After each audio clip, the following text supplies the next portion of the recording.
নাম ঘোষণা করলেন, হ্যাঁ। কি বলবেন এবার? আমি তো বললাম আপনাদেরকে পরে জানাবো। আমি তো রাজনীতির লোক না, আমি তো পুলিশের লোক। কিন্তু হুমায়ুন কবির তো বলে দিচ্ছেন আপনিই আরে ক্যান্ডিডেট। আমি ওখানে 40 বছর ধরে ছিলাম, সেই কলেজ লাইফ থেকে। সেই কলেজ লাইফ, এটা আমি এখন বলতে পারবো না।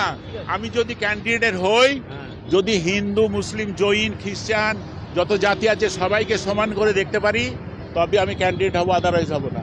আমি চাকরি জীবনে সিপিএম, কংগ্রেস, আরএসপি, বিজেপি যত পার্টি আছে কেউ আমাকে কোনোদিন গালাগালি দেয়নি। মালিগঞ্জ তো কর্মজীবনে অনেক ঘুরেছেন। কর্মজীবনে না 40 বছর ছিলাম ওই এরিয়াতে। আমার কোয়ার্টার ছিল ওখানে, আমার দাদার কোয়ার্টার ছিল ওখানে। Ultimately যদি ক্যান্ডিডেট হন, কিভাবে ওই জায়গাটাকে আপনি ইয়ে করবেন? তো পরে বলবো, আমি তো বললাম তো আমি রাজনীতিবিদ নই। যে কোনো ধর্ম যেখানে থাকবে না সেই রাজনৈতিক দল করবেন। হুমায়ুন কবির তিনি বাবরি মসজিদের শিলান্যাস করেছেন, বাবরি মসজিদ করছেন, তাহলে আপনার নাম ঘোষণা করছে, কি বলবেন?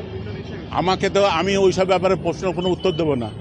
আমি তো আপনাকে বললাম আমার কাছে কংগ্রেস, আরএসপি, সিপিএম, বিজেপি যত পার্টি ছিল সব সমান। মানুষ, অল ম্যান ইজ ইকুয়াল, তেমনি সব জাতির লোক আমার কাছে সমান। আমি যদি ওইভাবে নামতে পারি তাহলে আমার ওখানে নামবো, নাহলে নামবো না। তাহলে এখনো সিদ্ধান্ত পাকা নয়। নেননি, এখনো সিদ্ধান্ত নেননি।